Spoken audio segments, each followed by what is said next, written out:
c'était contre mon consentement que j'étais touchée, que j'étais embrassée, contre mon consentement clair, seule dans un bureau avec un monsieur, parfois hiérarchiquement, majoritairement. Je réfléchis à mes 3 situations supérieures.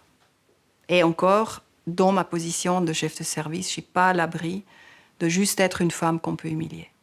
En chirurgie, on est rapide, on est décidé, on doit décider. C'est un monde de leadership fort.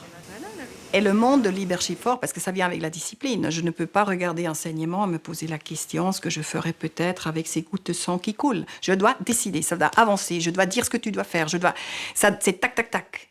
Et les gens, tac, tac, tac, c'est souvent des hommes. Et c'est souvent quelqu'un qui est sûr de lui, parce qu'autrement, il ne peut pas être leader. Au bloc opératoire, on est collés l'un contre l'autre. C'est très physique. On transpire, pardon de dessiner cette image. Et si on crée des émotions, ça peut parfois juste dépasser les limites. Exactement. Ces limites dépassées, vous les avez vécues vous-même? Oui. Oui, et plusieurs fois. Et vous savez, à l'époque, ça fait 30 ans que j'ai commencé la médecine, à l'époque, c'était juste presque normal. C'était les années 90, c'était normal qu'on faisait des blagues presque de ça. Donc oui, j'ai aussi vécu. Je l'ai vécu quand j'étais plus jeune et je l'ai aussi vécu quand j'étais plus âgée, la dernière fois, il y a 4 ans.